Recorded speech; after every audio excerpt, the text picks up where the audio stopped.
After spending months in the lab developing a special tea for these ponies because they are sick in the mind and they are sick in the heart, we have some testimonials. Listen. I'm coming to you because I gotta tell you about a product that works. It's called... This is a sickness! Tea. It's a pineapple tea. The night before I took 2 bags. Today, I almost lost my life. Those coolers I swallowed when I was young, I found them. Yep. 53 cents worth. It was rough. I'm just telling you. Yeah, but the gum I swallowed in 3rd grade, it's right here. Still got a little flavor to it. Whew. I'm just telling you right now, if you need to get cleaned out. Call me now at 685-8595 for your This Is a Sickness tea. This tea is only meant to use by ponies and jabronis who is sick in the mind and sick in the heart. Because yesterday I would have posted a new video that really highlights how Sony subscription is not doing too well. And a matter of fact, persons are not subscribing, they are unsubscribing and letting, the subscription run out. And these ponies came after me from everywhere.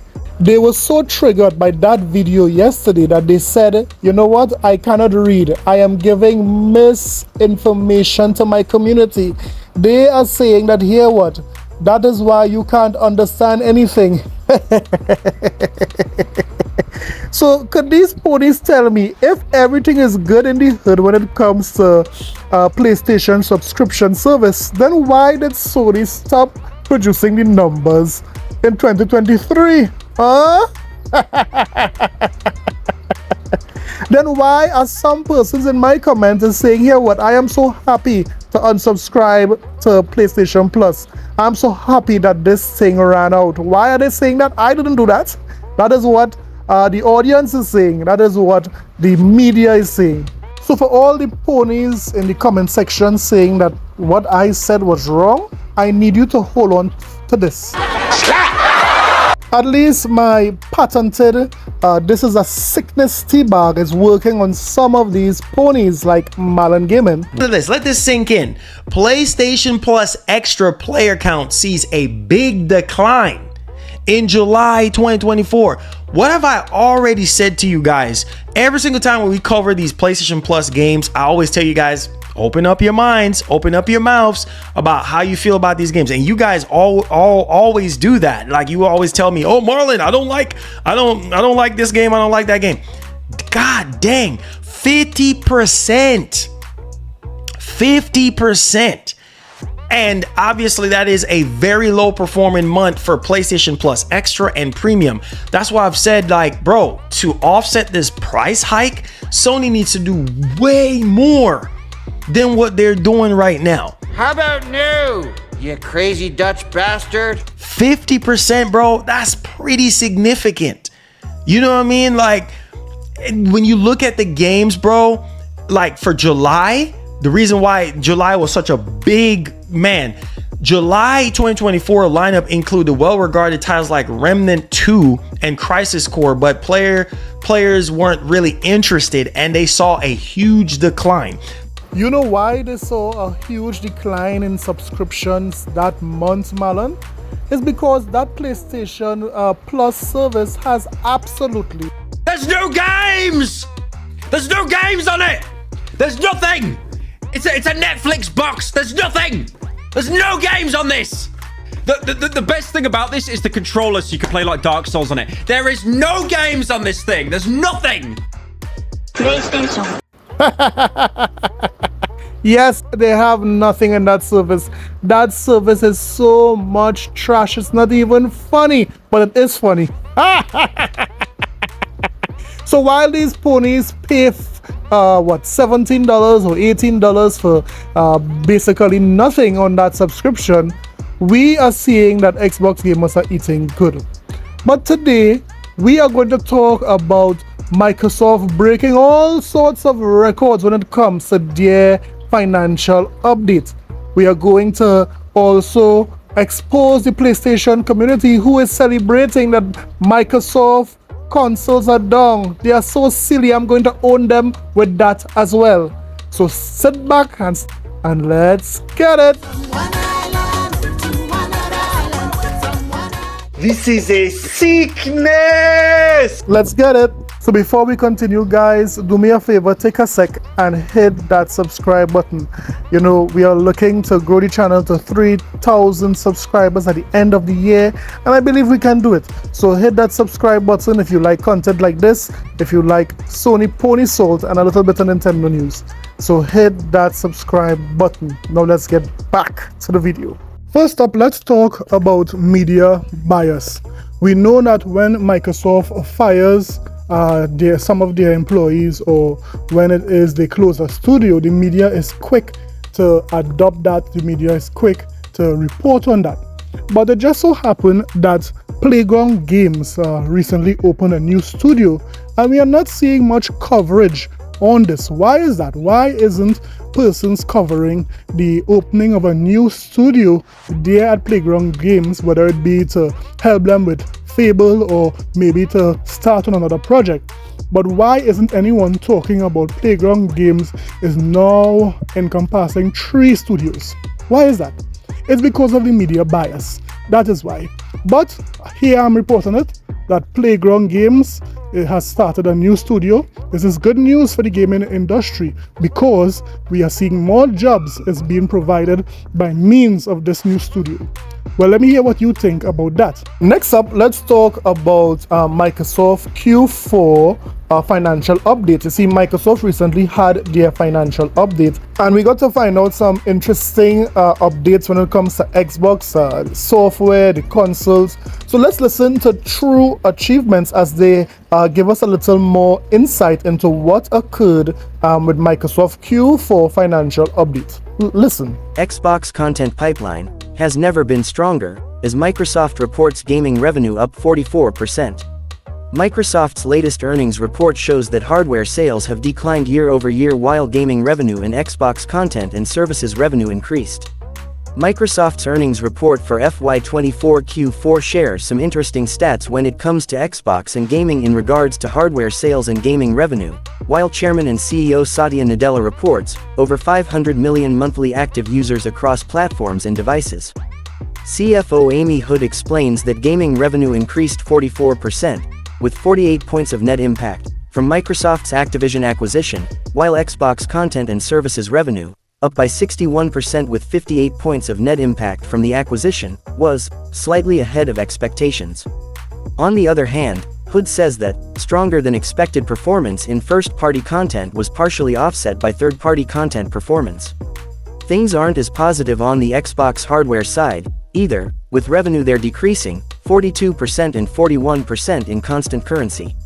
Nadella, meanwhile, adds that when it comes to gaming, Microsoft has over 500 million monthly users across platforms and devices, and that their content pipeline has never been stronger. Nadella covers some of the biggest Xbox news we've had recently, such as everything announced at the Xbox Games Showcase 2024, as well as the fact that Call of Duty: Black Ops 6 will be available with Game Pass. Nadella also mentions the impact of the highly praised Fallout TV show which arrived on Amazon Prime earlier this year, and says the hours played on Game Pass for the Fallout franchise increased nearly 5x quarter over quarter. Indeed, here on True Achievements we saw a 210% increase in Fallout 4 Xbox players alone after the TV show came out. It's an interesting glimpse into where Microsoft and Xbox stand, especially since some of the latest moves from Xbox have been criticized for a lack of clarity, for instance when it comes to the future of Xbox exclusives and the somewhat confusing announcement of a Game Pass price hike and a new Xbox Game Pass standard option. And just to add to what was said, gaming revenue increased 6 billion or 39% driven by growth of Xbox content and services. Xbox content and services revenue increased 50% driven by 44 points of net impact from Activision Blizzard acquisition. Xbox hardware revenue decreased 13% driven by lower volume of consoles sold. So yes, so just to summarize what was said, we are seeing gaming revenue is at an all-time high, going up or increasing some 61%. That is insane. That is crazy. But we are seeing a decline when it comes to consoles, some 44% or 41%, a decline in console sales for that quarter. But one thing we are seeing is that we are seeing Sony fans, we are seeing the ponies, they are celebrating, they are saying, wow, Xbox is dead. The consoles are not selling. It's time to get rid of Xbox. Xbox is no more. This is what the PlayStation community is saying because they saw a decrease in console sales. But if I was to tell you that Microsoft was expecting this console decline, what would you say, ponies? What would you say about that? Well, look at this. Long before this financial update occurred, Microsoft predicted that they would have had declining hardware sales since January of this year. They predicted that. They predicted that last quarter as well. You know why they predicted that they would have, the console would decline? It's because they had no major first-party game or content available for gamers. Look at this chart here. What are you noticing about this chart? Every single quarter that there has not been a major AAA release, you would see a decline in console sales. The quarter where there were major AAA releases, it's obvious you would see a bump, or little bump, or even a major bump when it comes to console sales. So that was the reason, or that is the reason why Xbox could forecast and be able to predict that the console sales will decline, right? But having said that, you see, some persons are stuck in the old way of thinking. They believe that in order for a platform to be successful, they need to sell a lot of consoles, like back in the day, like in the PlayStation 1 era, the Xbox 360 era. No, Microsoft has long diversified their revenue stream when it comes to their ecosystem in gaming. It's their focus is not primarily on the console because there are many other ways Microsoft is getting money. Now, Sony cannot do that. Sony's main way of getting money is selling consoles. So that is why their focus would only be on promoting and pushing their consoles. But that is not the same as with Microsoft. Microsoft have a variety of ways of getting money because they are one of the biggest publishers in gaming right now in gaming, right? Now, it's so funny how the PlayStation community is saying that if it is you don't sell consoles, you are not successful. We have to focus on the console. Consoles is what make or break a particular platform. Well, let me tell you this, ponies. Sony don't agree with that, what you're saying, because look at this. So according to GamesIndustry.biz, Sony's focus on engagement time over units sold makes sense for PlayStation. The move has provoked criticism, but the ethos this has created at PlayStation has largely been a force for a good. Listen to what it says as the article continues. Specifically, during the result presentation, Sony Senior Vice President Naomi Matsuka discussed the growth of operating income in the Games and Network Service division, which houses PlayStation, by mentioning a shift in internal strategy thinking away from unit sales and hardware attach rate and towards metrics of time spent on consoles and its services. Gotcha. Gotcha. There you go, ponies. There you go. You guys are saying here what Microsoft is not selling units. They are not selling consoles. But Microsoft could afford to do that. Microsoft could afford to try different strategies to bring in revenue because they have the ecosystem to do it.